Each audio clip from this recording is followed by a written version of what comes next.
ketika kami berada di dalam Engkau, tidak ada yang perlu kami takuti, sebab Tuhan berjalan bersama dengan kami. Urapi hamba-Mu yang tidak ada apa-apanya, urapi setiap kami Tuhan. Kami membuka hati bagi kebenaran firman-Mu.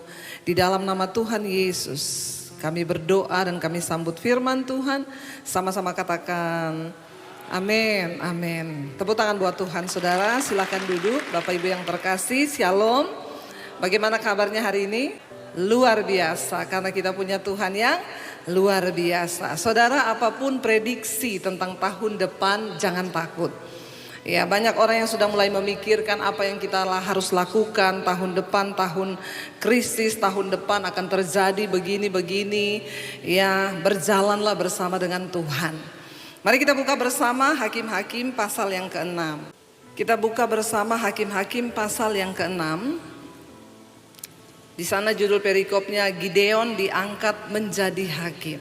Hakim-Hakim pasal yang ke-6 ayat yang pertama. Firman Tuhan berkata demikian. Kita baca bersama 1, 2, 3. Tetapi orang Israel melakukan apa yang jahat di mata Tuhan. Sebab itu Tuhan menyerahkan mereka ke dalam tangan orang Midian 7 tahun lamanya.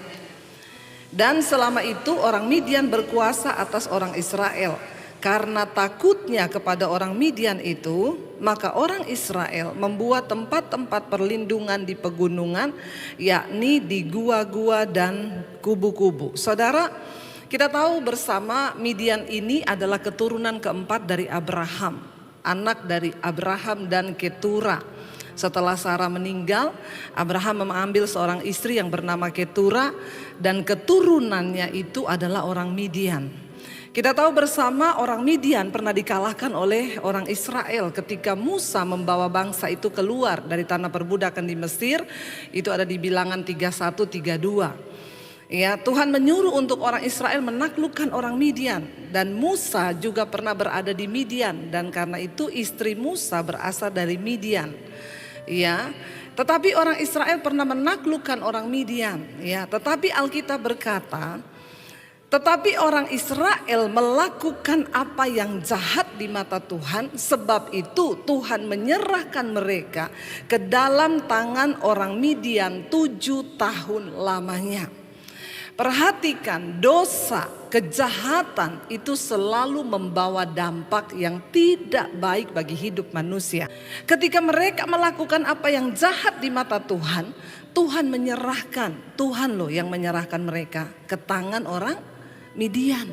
Saudara, mari kita introspeksi diri hari-hari ini. Apakah semua yang terjadi dalam hidup kita itu akibat dari dosa kita atau karena kesalahan kita, sehingga Tuhan menyerahkan kita kepada sesuatu yang buruk? Mari kita introspeksi diri. Ayat ini dengan jelas berkata, tetapi orang Israel melakukan apa yang jahat di mata Tuhan. Lalu Tuhan menyerahkan mereka ke dalam tangan orang Midian 7 tahun lamanya.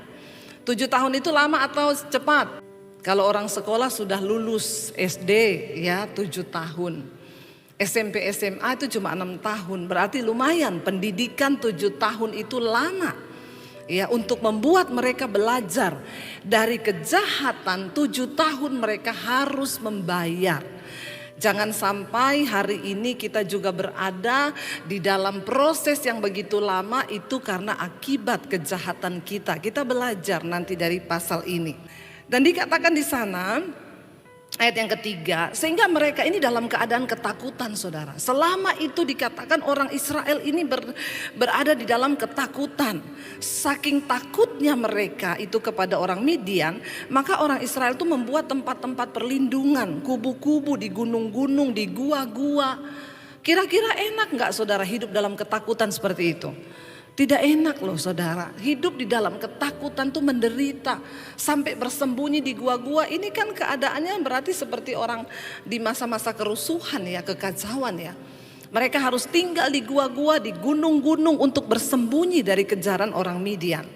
Ayat yang ketiga dikatakan begini, setiap kali orang Israel selesai menabur, datanglah orang Midian, orang Amalek dan orang-orang dari sebelah timur lalu maju mendatangi mereka.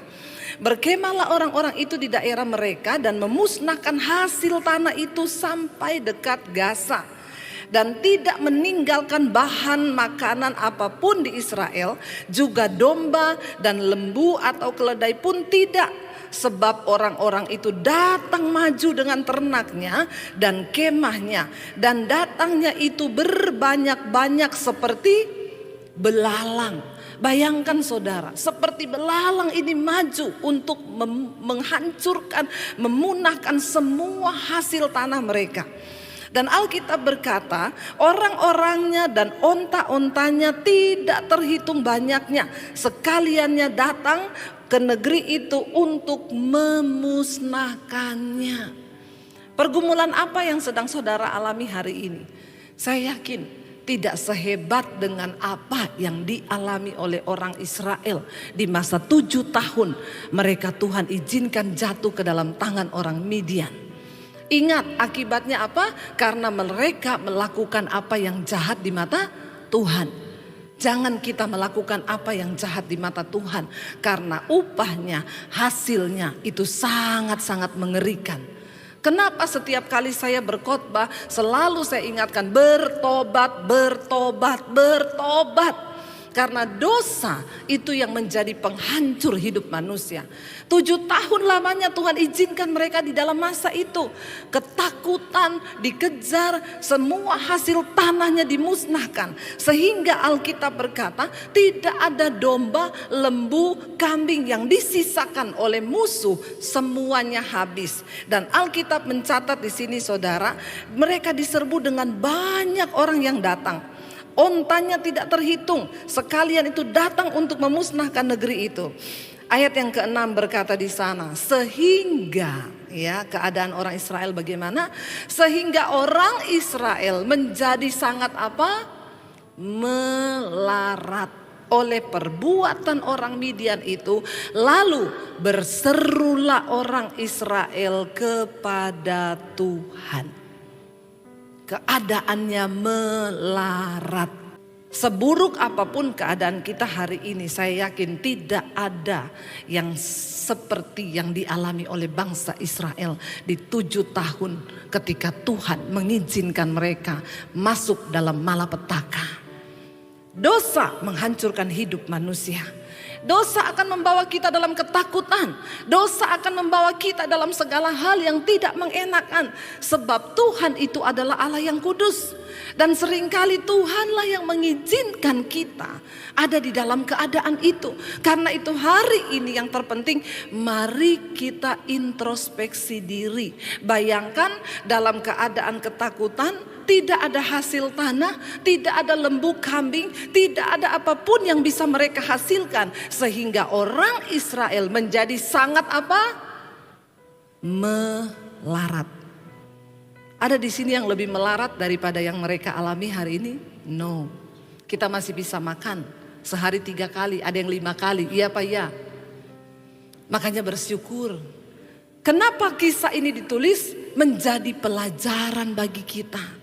Semua kisah bangsa Israel ditulis di dalam Alkitab untuk kita bisa mengambil hikmah, untuk kita bisa mengambil pelajaran. Ada banyak hal penting yang Tuhan sedang sampaikan kepada kita hari ini sebagai Israel rohani. Supaya apa saudara? Supaya apa yang mereka alami tidak terjadi dalam hidup kita. Ada begitu banyak masalah, pergumulan, tekanan yang terjadi dalam hidup kita itu karena kesalahan kita sendiri. Mari kita bertobat, kembali kepada firman. Mari kita bertobat, melakukan apa yang berkenan kepada Tuhan, bukan melakukan apa yang jahat di mata Tuhan. Karena itu ada begitu banyak orang Kristen hari-hari yang hidup dalam ketakutan, hidup dalam kecemasan, ya, punya harta banyak tapi takut. Ya, punya banyak harta tetapi hidupnya ya lebih kasihan daripada orang melarat. Itu terjadi kenapa? Akibat dosa. Di sini dikatakan sehingga orang Israel keadaannya menjadi sangat melarat, saudara. Sangat melarat itu memprihatinkan loh. Bukan melarat, menjadi sangat melarat, miskin, takut, ngeri. Lalu dikatakan di sana, berserulah orang Israel kepada Tuhan. Artinya terjadi pertobatan. Di ayat yang pertama kita baca, karena mereka melakukan apa yang jahat, Tuhan izinkan terjadi dan akhirnya mereka berseru kepada Tuhan. Tidak usah takut dengan semua prediksi-prediksi. Tahun depan adalah tahun kegelapan. Beberapa negara sekarang sudah masuk menjadi negara ya menghutang kepada IMF. Bahkan dikatakan ada banyak negara yang akan masuk lagi karena krisis di depan mata. Saudara, apa yang harus kita lakukan? Bertobat dan berseru kepada Tuhan. Jangan cari manusia, jangan cari orang yang lain, jangan cari sesuatu yang menurut kita baik. Sebab Tuhan adalah satu-satunya sumber pertolongan dan kekuatan bagi setiap kita yang mau berharap kepada Dia. Katakan yes, amin. Tuhan tidak pernah tergoncang, keadaan berubah, tapi Tuhan tidak pernah berubah. Keadaan berubah, janjinya tidak pernah berubah. Keadaan boleh berubah, firman-Nya tidak pernah berubah. Semua dicatat di dalam Alkitab supaya kita belajar. Mereka ada dalam keadaan yang sangat melarat, ketakutan, ngeri, bersembunyi di gua-gua, di gunung-gunung. Ya, makanya kita jangan terlalu alay kalau hari ini kita ada masalah, jangan terlalu lebay. Kalau kita baca kisah ini, kita belum seperti mereka. Yang harus kita lakukan hari-hari ini adalah bertobat, datang berseru kepada Tuhan. Lalu apa dikatakan di sana, saudara? Ketika mereka berseru kepada Tuhan, akhirnya orang Israel memutuskan untuk berseru kepada Tuhan. Ayat 7, ketika orang Israel berseru kepada Tuhan karena orang Midian itu, maka Tuhan mengutus seorang nabi kepada orang Israel yang berkata kepada mereka, beginilah firman Tuhan Allah Israel, akulah yang menuntun kamu keluar dari Mesir dan yang membawa kamu keluar dari rumah perbudakan. Saudara, perhatikan baik-baik. Ketika kita berseru kepada Tuhan, ada sesuatu yang akan terjadi. Percayalah, cepat atau lambat ketika engkau memutuskan bertobat, berbalik dan berseru kepada Tuhan, pasti sesuatu akan terjadi. Berapa banyak dari kita ketika menghadapi masalah, kita mencari jalan sendiri. Ya, kita bikin jalan baru. Karena kita sekarang sudah pinter, soalnya ada Google Map, Bu. Ya, Google Map itu bisa tunjukin jalan. Dengan kecanggihan teknologi, kita bisa mencari tahu semua yang ada di sana. Tapi percayalah, jalan terbaik itu hanya dari Tuhan.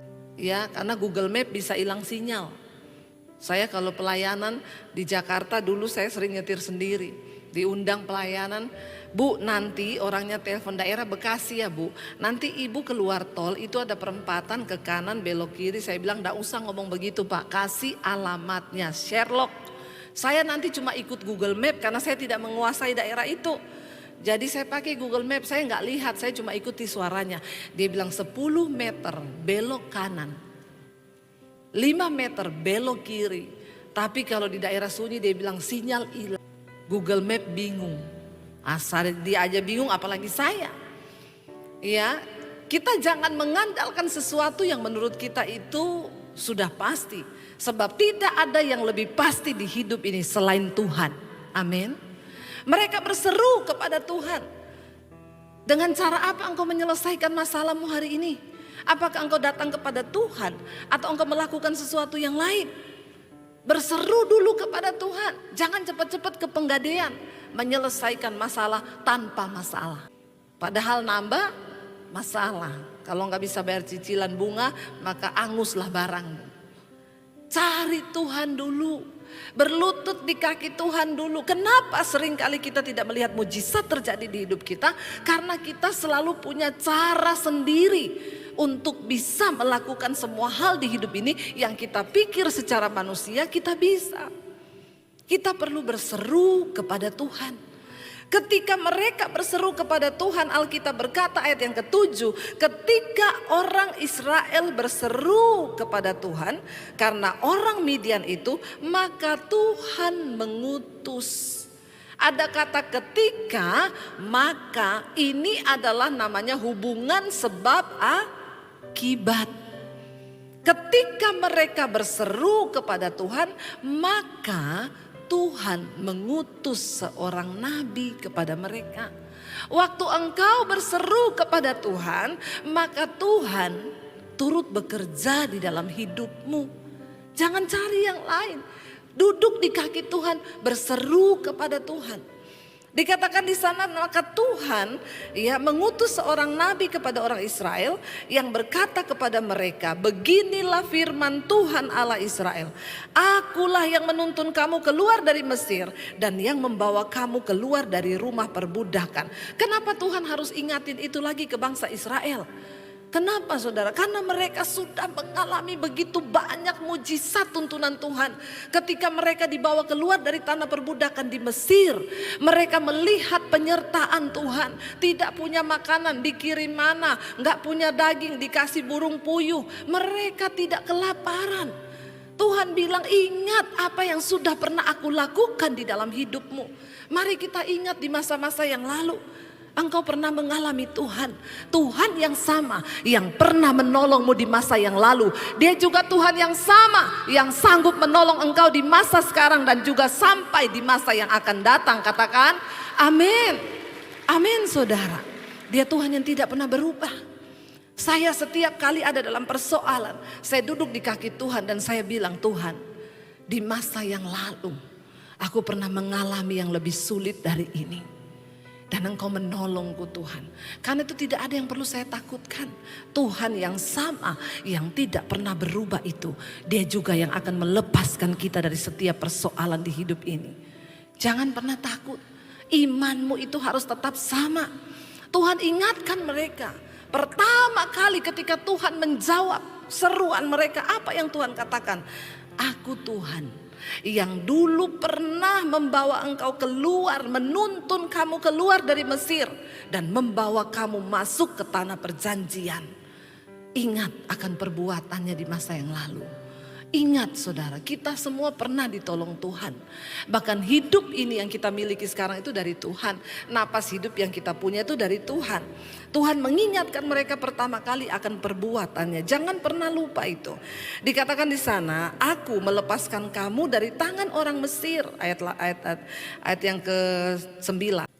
Aku melepaskan kamu dari tangan orang Mesir dan dari tangan semua orang yang menindas kamu. Bahkan aku menghalau mereka dari depanmu dan negeri mereka ku berikan kepadamu.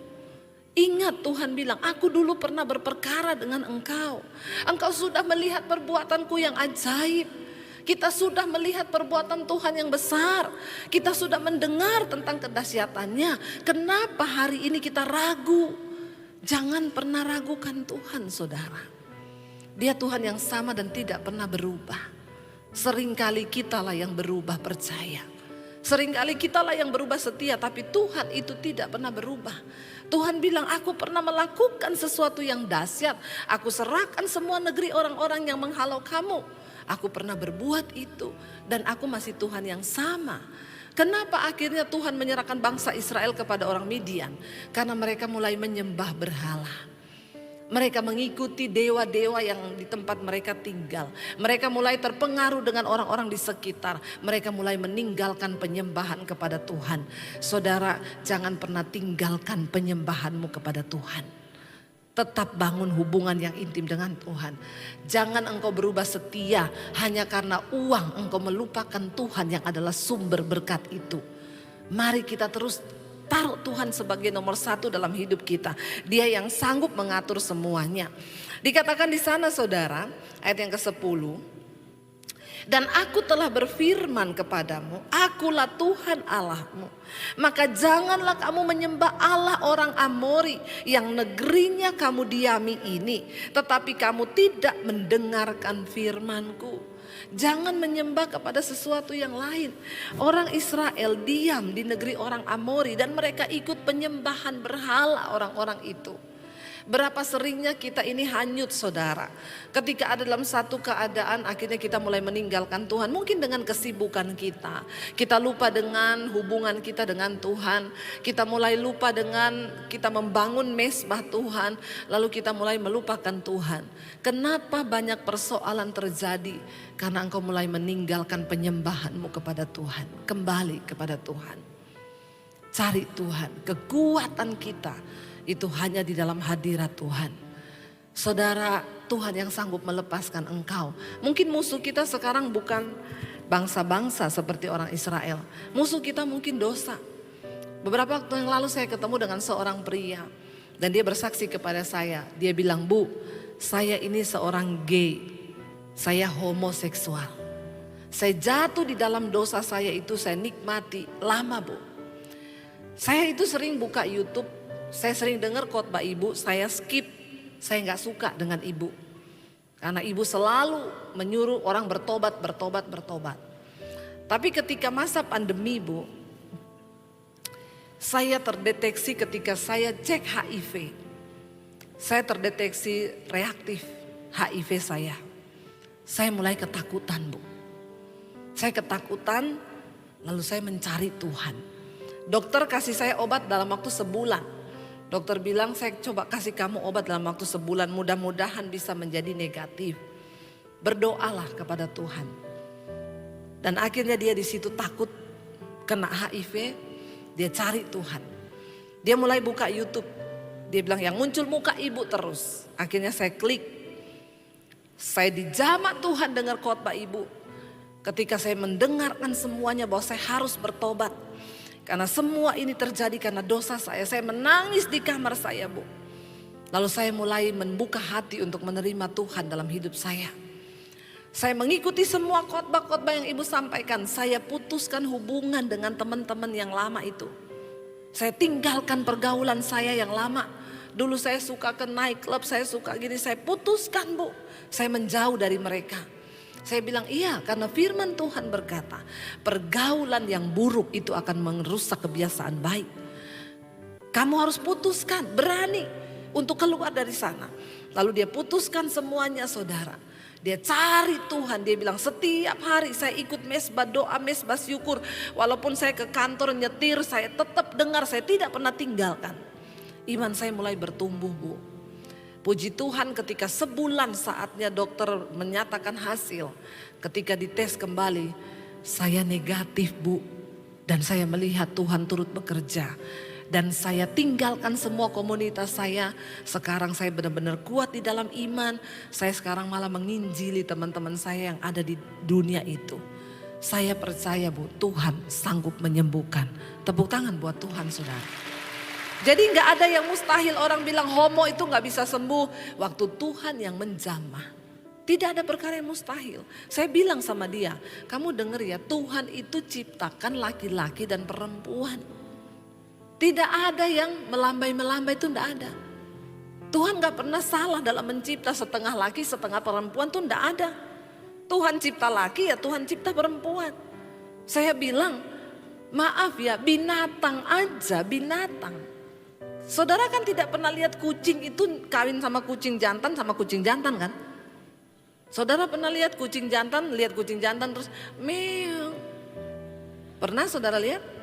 Kucing betina lihat kucing betina terus meow. Kucing loh, kucing yang tidak punya akal budi. Ngerti bahwa kucing jantan itu takdirnya kawin sama kucing betina. Demikian juga dengan anjing. Anjing itu juga tahu bahwa yang jantan takdirnya kawin sama betina. Nah kalau ada manusia yang diciptakan serupa dan segambar dengan Allah, yang punya akal budi tapi tidak tahu, ini kan berbahaya sekali saudara. Ini dosa. Kita sekarang tidak menghadapi lagi orang Amori, orang Midian. Kita menghadapi dosa-dosa yang ada dalam diri kita yang seperti bangsa-bangsa yang besar di depan kita yang gak sanggup kita kalahkan. Jangan pernah berkata, aku tidak mampu keluar dari perselingkuhan, aku tidak mampu keluar dari kepahitan, aku nggak mampu keluar dari kekecewaan. No, engkau punya keputusan hari ini. Jangan berkata, aku tidak bisa ampuni suamiku, aku nggak bisa ampuni istriku, aku nggak bisa ampuni anakku. No, engkaulah yang memutuskan untuk memilih hidup dalam kebenaran atau tinggal di dalam dosa itu. Tuhan tidak pernah kompromi. Bangsa Israel jatuh di dalam penderitaan, kenapa? Karena mereka bergaul dan akhirnya memilih untuk meninggalkan persekutuannya dengan Tuhan karena dosa.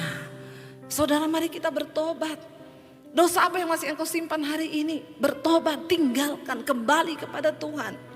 Ya, Tuhan mengingatkan mereka, aku dulu menyertai engkau, tapi karena engkau mulai menyembah Allah-Allah orang Amori yang negerinya engkau duduki sekarang ini, Tuhan bilang, ya, tetapi aku sudah berkata, jangan tinggalkan aku, jangan menyembah kepada Allah lain, tetapi engkau tidak taat akan firmanku.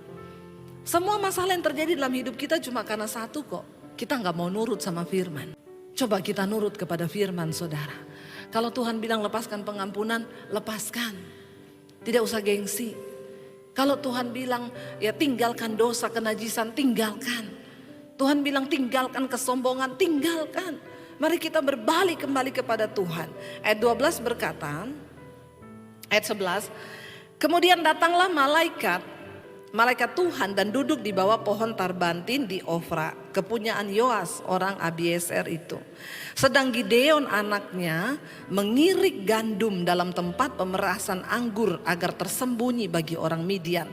Bayangkan ya, mengirik anggur aja di tempat tersembunyi karena takut ketahuan sama orang Midian. Dikatakan di sana, malaikat Tuhan menampakkan diri kepadanya dan berfirman kepadanya, demikian Tuhan menyertai engkau, ya pahlawan yang gagah berani. Tiba-tiba malaikat datang. Ini karena jawaban doa orang Israel. Ketika mereka memilih berseru, Tuhan bertindak, saudara.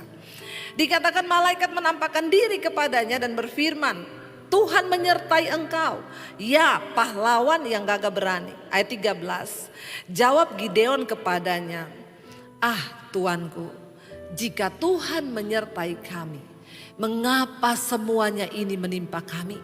Di manakah segala perbuatan-perbuatan yang ajaib yang diceritakan oleh nenek moyang kami? Ketika mereka berkata, bukankah Tuhan telah menuntun kita keluar dari Mesir, tetapi sekarang Tuhan membuang kami dan menyerahkan kami ke dalam cengkraman orang Midian.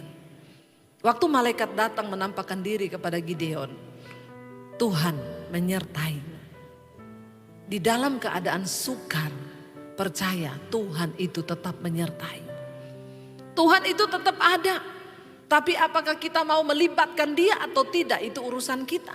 Tapi dia adalah Allah yang maha tahu. Dan dia adalah Tuhan yang maha melihat.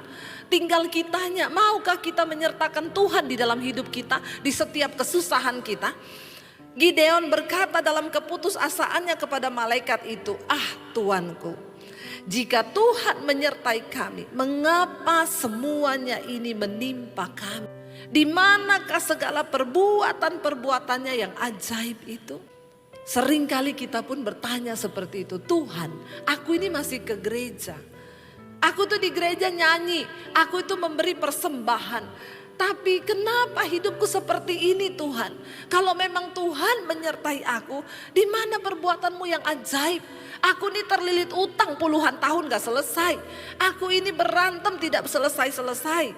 Saudara, mari kita lihat, introspeksi diri. Apakah ketika engkau terlilit hutang masih ada Tuhan? Masih. Tapi apakah engkau melibatkan Tuhan? Saya pernah mengalami dengan suami. Kami terlilit utang yang begitu pelik karena gak bisa bayar cicilan rumah. Kita pakai kredit card gesek untuk bayar rumah. Makin terlilit. Sampai saya dikejar debt collector. Saya pernah bersaksi. Tapi satu kali saya dan suami tiba-tiba ingat kami harus melibatkan Tuhan. Kita buat semua catatan utang kita. Saya gak pakai kredit card untuk beli tas mahal, untuk beli, no. Kita pakai buat cicil rumah. Kita buat catatan utang kita kumpulin semua kredit card yang terlilit, kita taruh di atas meja dan kami berdua tumpang tangan dan kami memohon Tuhan campur tangan.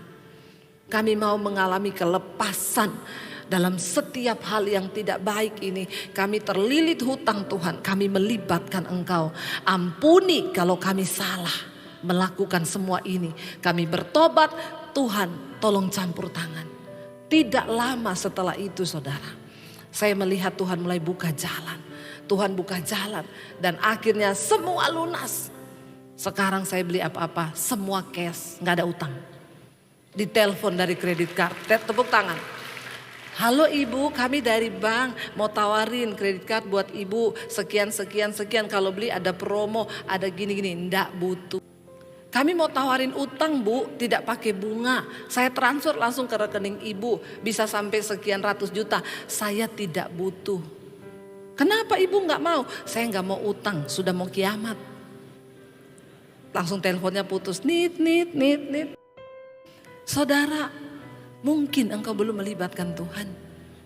Gideon berkata, kalau memang Tuhan menyertaiku, kenapa aku mengalami ini semua? Kenapa bangsa kami mengalami ini semua? Tuhan tetap menyertai di saat ketika engkau, Tuhan lihat loh, Tuhan itu lihat engkau loh. Ini udah susah, cari jalan sendiri lagi, sok pinter, biarin. Adakah kita rendah hati berkata Tuhan tolong terlibatlah di dalam masalah kami. Apalagi suami istri gandeng tangan engkau bersatu dan berkata Tuhan tolong terlibat di dalam masalah kami. Saya yakin suami istri bersatu firman Tuhan berkata di mana orang hidup rukun sehati bersama maka kesitulah Tuhan mencurahkan berkat-berkatnya. Katakan amin. Tapi seringkali kita nih gak paham. Kita sendiri gak ngerti firman Tuhan. Kita coba dengan kekuatan kita. Semakin engkau mencoba, engkau akan semakin capek. Engkau tiba pada keputusasaan.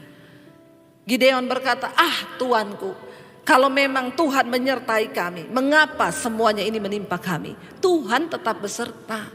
Ketika engkau melarat, Tuhan ada. Waktu engkau diberkati, Tuhan ada. Masalahnya engkau libatkan dia enggak di dalam segala keterpurukanmu.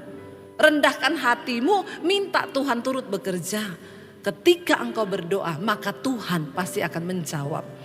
Lalu di sana dikatakan ayat yang ke-14, lalu berpalinglah Tuhan kepadanya. Ya, jadi Tuhan berkata, belum masih ayat yang ke-13. Jawab Gideon, ya, kalau memang engkau beserta dengan kami, ya, kenapa ini semua menimpa kami? Di manakah segala perbuatan-perbuatan yang ajaib yang diceritakan oleh nenek moyang kami kepada kami ketika mereka berkata, bukankah Tuhan telah menuntun kita keluar dari Mesir, tetapi sekarang Tuhan membuang kami, menyerahkan kami ke dalam cengkraman orang Midian. Ayat 14. Lalu berpalinglah Tuhan kepadanya dan berfirman, pergilah dengan kekuatanmu ini dan selamatkanlah orang Israel dari cengkraman orang Midian. Bukankah aku mengutus engkau? Ayat 15. Tetapi jawabnya kepadanya, Tuanku, dengan apakah akan kuselamatkan orang Israel? Ketahuilah kaumku adalah yang paling kecil di antara suku Manasye, dan aku pun seorang yang paling muda di antara kaum keluargaku. Jangan pernah merasa gak pede saudara waktu Tuhan yang mengutus. Sekalipun engkau merasa Tuhan aku tidak mampu, Tuhan aku tidak bisa, Tuhan aku ini gak layak, Tuhan aku ini yang terkecil. Sukuku itu di antara suku Israel yang paling kecil. Tidak ada apa-apanya, aku ini yang termuda di antara sukuku. Tuhan itu ajaib loh, dia selalu pakai orang yang merasa tidak mampu. Dia pakai yang termuda, dia pakai yang terkecil, dia gak pakai yang terbesar, dia gak pakai yang terhebat. Siapakah kita? Kita ini semua gak ada apa-apanya di mata Tuhan. Justru ketika orang merasa sudah bisa, ketika orang merasa sudah hebat, maka saat itulah Tuhan berhenti memakainya saudara. Tapi ketika kita berkata kita tidak mampu, kita tidak bisa, maka Tuhan memilih saudara. Hari ini jangan engkau mengecilkan Tuhanmu. Engkau berkata Tuhan masalahku itu terlalu besar, aku tidak akan mungkin bisa mengatasinya. Bagaimana cara aku mendapat jawaban? Rasanya mustahil dan tidak mungkin. Masalahmu mungkin besar, tapi ingat engkau punya Tuhan yang lebih besar dari setiap masalahmu. Engkau pun berkata engkau punya masalah yang luar biasa besar. Tuhan tidak tertandingi kebesarannya. Jangan pernah mengecilkan Tuhan. Ketika Gideon berkata, siapa aku Tuhan? Aku ini tidak dapat, bukan siapa-siapa. Yang paling mudah, ayat 16 Tuhan berfirman kepadanya begini. Berfirmanlah Tuhan kepadanya, tetapi akulah yang menyertai engkau. Sebab itu engkau akan memukul kala orang Midian itu sampai habis. Enggak peduli seberapa kecil kekuatanmu. Tidak peduli seberapa lemahnya engkau hari ini. Enggak peduli seberapa kekuatanmu. Ketika Tuhan berkata, aku yang menyertai engkau. Maka itu cukup saudara. Penyertaan Tuhan adalah kunci kemenangan di dalam kehidupan kita. Jangan takut tahun depan akan terjadi apa. Pastikan engkau berkata, Tuhan sertai aku. Sertai aku Tuhan. Sebab tanpa penyertaan Tuhan kami tidak akan pernah mampu. Jangan sombong dengan hidup kita saudara. Libatkan Tuhan dalam segala perkara. Gideon berkata, aku gak mampu, kaumku yang paling kecil, aku yang termuda, aku tidak punya kekuatan. Tapi cukup berfirmanlah Tuhan kepadanya, tetapi aku yang menyertai kamu. Berapa kekuatanmu hari ini? Kita semua orang-orang yang tidak punya cukup kekuatan untuk mengatasi persoalan di hidup ini. Kita semua adalah orang-orang yang tidak mampu untuk melihat ke depan apa yang akan terjadi. Tapi jangan biarkan ketakutan menguasai hidupmu. Katakan, Tuhan, asal engkau besertaku, itu cukup. Sebab penyertaan Tuhan itu lebih daripada segala-galanya.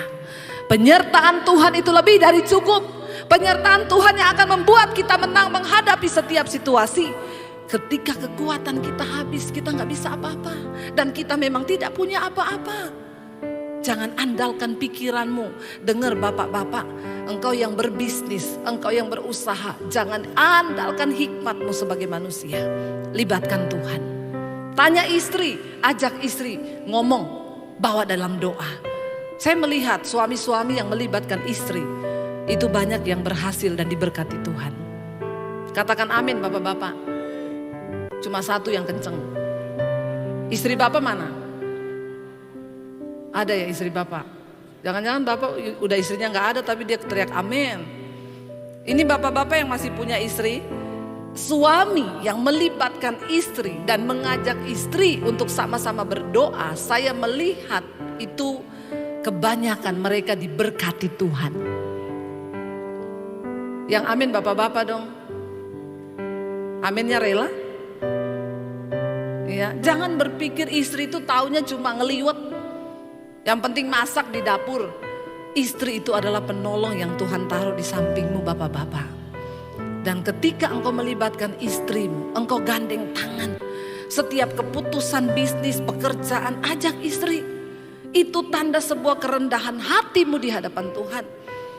Tidak peduli seberapa besar kekuatanmu. Enggak peduli engkau lemah, enggak peduli engkau tidak punya cukup hikmat. Ketika Tuhan menyertaimu, itu akan menjadi berbeda. Firman ini berkata, aku yang menyertai engkau. Sebab itu engkau akan memukul kalah orang Midian itu sampai habis. Saudara, kita tidak punya cukup kekuatan. Tapi kita punya Tuhan yang adalah sumber kekuatan. Jangan berusaha dengan kekuatanmu sendiri karena engkau akan lelah. Engkau akan capek dan engkau akan kalah. Libatkan Tuhan. Katakan, Tuhan sertai aku. Seberapapun menakutkannya jalan di depan kita di tahun yang akan datang. Seberapapun mengerikan hari-hari yang akan kita lalui di tahun-tahun yang akan datang. Pastikan Tuhan bersama dengan kita. Saya undang para imam musik maju ke depan saudara hari ini. Tetapkan di hatimu, Tuhan tidak pernah berubah. Janjinya tidak pernah berubah. Firman-Nya tidak pernah berubah. Dia yang pernah menyertai bangsa Israel di masa yang lalu. Allah yang sama yang sampai hari ini kita sembah, yaitu Tuhan. Apapun masalahmu hari ini, apapun ketakutanmu tahun-tahun yang akan datang, jangan biarkan roh ketakutan menguasai hidup kita. Tapi taruh iman kita kepada Tuhan. Kita mau naikkan pujian yang tadi. Tuhan yang lebih tahu untuk pulihkan hidup kita. Tuhan yang lebih mampu untuk menetapkan jalan-jalan di depan kita. Tanggalkan semua ego kesombongan. Mari kita bangkit berdiri bersama. Datang pada Tuhan hari ini saudara. Mari akui Tuhan lewat pujian ini. Kita mau berkata kepada Tuhan. Saat ku berjalan, kasih-Mu menerangi langkahku. Aku tak ku bimbang, karena ku tahu Kau bersamaku. Sekali lagi katakan dengan iman. Saat ku berjalan, saat ku berjalan. Mari dengan iman saudara katakan, kasih-Mu yang menerangi langkah kami Tuhan. Yes, dengan iman katakan, kami tidak takut, kami tidak bimbang Tuhan, karena ku tahu Kau bersamaku. Angkat tanganmu. Kau lebih tahu yang terbaik bagiku. Kau lebih sanggup pulihkan hidupku. Katakan, kami berserah Tuhan, kami percaya kepada Yes Lord Jesus. Hanya Yesus, hanya Engkau penolong yang setia. Lebih lagi saudara, angkat hatimu katakan, Kau lebih tahu yang terbaik bagiku. Yang lebih tahu. Yes Lord, Engkau yang lebih sanggup. Kami berserah, kami percaya Tuhan. Hanya Yesus penolong yang lebih lagi. Mari angkat imanmu hari ini, katakan, Kau lebih tahu.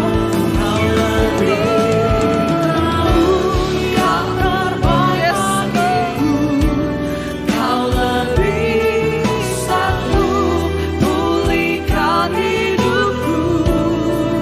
Ku berserah, ku percaya. Hanya Yesus penolong yang setia. Mari tundukkan kepalamu di hadapan hadirat-Nya. Katakan, Tuhan, kami tidak punya cukup kekuatan. Kami tidak punya cukup kepintaran. Bahkan kami tidak tahu apa yang akan terjadi di depan kami. Hari ini kami mau berkata, kami tidak takut. Asalkan Tuhan berjalan bersama kami. Asalkan Engkau menyertai kami. Engkau yang lebih tahu Tuhan. Engkau yang lebih tahu. Mari katakan saudara secara pribadi. Akui di hadapan Tuhan. Engkau yang lebih tahu Tuhan cara untuk memulihkan kami. Engkau yang lebih tahu Tuhan cara menuntun langkah-langkah kami. Saudara yang datang suami istri bergandengan tangan. Mari bergandengan tangan. Engkau tidak punya cara lain selain engkau bersatu, bersepakat bawa keluargamu di hadapan Tuhan. Itu tanda engkau merendahkan diri di hadapan Tuhan. Ini hidup kami Bapa. Ini hidup kami Tuhan. Engkau yang lebih tahu cara untuk menuntun langkah kami kepada jalan-jalan. Engkau yang lebih tahu cara pulihkan hidup kami Tuhan. Biar firman-Mu menjadi daging dalam hidup kami. Hamba berdoa Tuhan bagi setiap anak-anak-Mu yang ada dalam pergumulan yang berat, Tuhan menjadi penolong. Bahkan bangsa dan negara kami Indonesia juga kami serahkan tahun ini. Bangsa ini akan mengalami kemenangan demi kemenangan yang dari Tuhan. Berkati Bapak Presiden Jokowi, wakilnya, seluruh jajaran TNI, Polri, kabinet yang ada. Berkati juga bangsa-bangsa Tuhan, semua mereka yang ada di bangsa-bangsa yang terus setia mencari Tuhan, mengejar pengenalan yang benar akan Tuhan, meninggalkan setiap dosa-dosa. Engkau tolong kami Bapa, kami membutuhkan Tuhan lebih dan lebih lagi. Mari buka hati dan tanganmu saudara untuk menerima berkat Tuhan. Karena itu saudara, terimalah kiranya berkat dari Allah Bapa, cinta kasih Tuhan Yesus Kristus, penyertaan Allah Roh Kudus yang akan memberi kemenangan atas hidupmu mulai hari ini. Bahkan sampai kali yang kedua Tuhan Yesus datang menjemput kita, nama kita tercatat di dalam kitab kehidupan. Di dalam nama Tuhan Yesus Kristus yang percaya diberkati, katakan bersama, amin, amin, amin. Tuhan memberkati, shalom dan Immanuel.